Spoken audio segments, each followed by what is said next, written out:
दीपावली पर्व है रोशनी का, उमंग का, मिठाइयों का।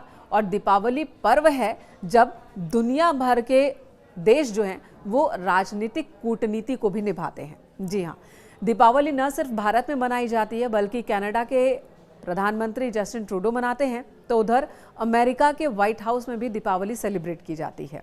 तमाम राजदूतों में भी आपने दीपावली सेलिब्रेशन की तस्वीरें देखी। अमेरिका में 5 नवंबर को राष्ट्रपति का चुनाव होना है। डोनाल्ड ट्रंप कैंडिडेट हैं, दूसरी तरफ कमला हैरिस हैं। डोनाल्ड ट्रंप ने भी दिवाली मनाई और कमला हैरिस ने भी दीपावली सेलिब्रेट किया है।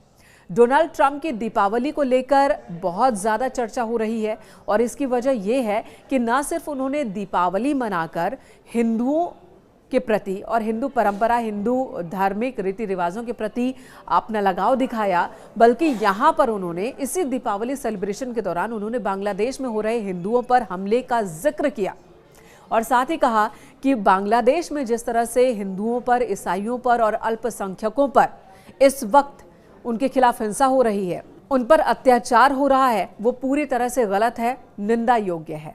खुले तौर पर राष्ट्रपति ट्रंप से जब ये पूछा गया क्या उनके कार्यकाल में ऐसा नहीं होता, तो ट्रंप ने कहा नहीं, अगर अमेरिका में मेरी सरकार होती तो मेरे कार्यकाल के दौरान ये स्थिति नहीं बनती।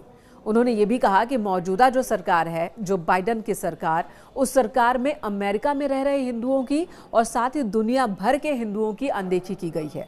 तो ट्रंप किसी भी मुद्दे पर खुलकर बोलते हैं और इस बार भी जो खुलकर उन्होंने कहा है, हिंदुओं को लेकर अपनी भावना सामने रख दी है, तो यही माना जा रहा है कि हिंदुओं को, न सिर्फ अमेरिका में रह रहे हिंदुओं को, बल्कि अमेरिका के बाहर रह रहे हिंदुओं का दिल जीतने की भी ये कोशिश है ट्रंप की।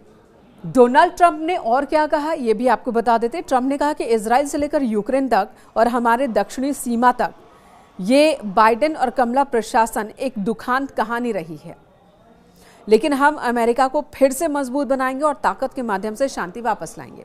डोनाल्ड ट्रंप ने यह भी कहा कि उनका प्रशासन हिंदू अमेरिकियों को कट्टरपंथी लेफ्ट के धार्मिक विरोधी एजेंडे से बचाएगा। उन्होंने यहां पर प्रधानमंत्री नरेंद्र मोदी के साथ अपने संबंधों, व्यक्तिगत संबंधों का भी जिक्र किया और कहा कि हम आपकी स्वतंत्रता की लड़ाई लड़ेंगे। मेरे प्रशासन के तहत हम भारत के साथ अपनी महान साझेदारी को और ज़्यादा मजबूत करेंगे और मेरे अच्छे मित्र प्रधानमंत्री मोदी के साथ संबंधों को भी मजबूत करेंगे। पीएम मोदी के साथ डोनाल्ड ट्रंप का जो संबंध है, इन दोनों के बीच की जो केमिस्ट्री हमने देखी है इससे पहले भी, वो अलग लेवल की ही है। न सिर्फ राजनीतिक बल्कि निजी, व्यक्तिगत संबंध भी दोनों के बीच कई बार सामने आते रहे हैं। प्रधानमंत्री भी जिक्र करते रहे कि डोनाल्ड ट्रंप उनके बहुत अच्छे दोस्त हैं।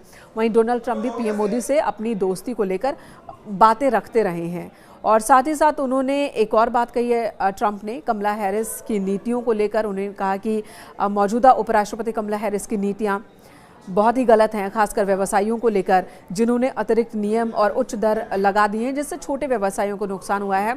तो मैं ये भी उलट दूंगा जिसकी वजह से लोगों को फ़ायदा होगा। जो छोटे व्यवसायी हैं, जो अर्थव्यवस्था में एक मजबूत कड़ी का काम करते हैं, वो उनको मजबूती देने की नीतियाँ हम लेकर आएंगे। लेकिन जो सबसे ज़्यादा चर्चा का विषय इस वक्त डोनाल्ड ट्रंप की बात है, वो है बांग्लादेश में हिंदुओं पर हो रहे अत्याचार को लेकर खुलकर कड़ी निंदा करना। भारत में वीएचपी की ओर से इसका स्वागत किया गया है। भारत के कई नेताओं ने डोनाल्ड ट्रंप के इस बयान का स्वागत किया है और कहा है कि विश्व के और भी कुछ बड़े नेता हैं जिन बांग्लादेश में हो रहे हिंदुओं पर अत्याचार को लेकर अपनी चुप्पी तोड़नी चाहिए और एक स्टैंड लेना चाहिए, जिस तरह से डोनाल्ड ट्रंप ने स्टैंड लिया है।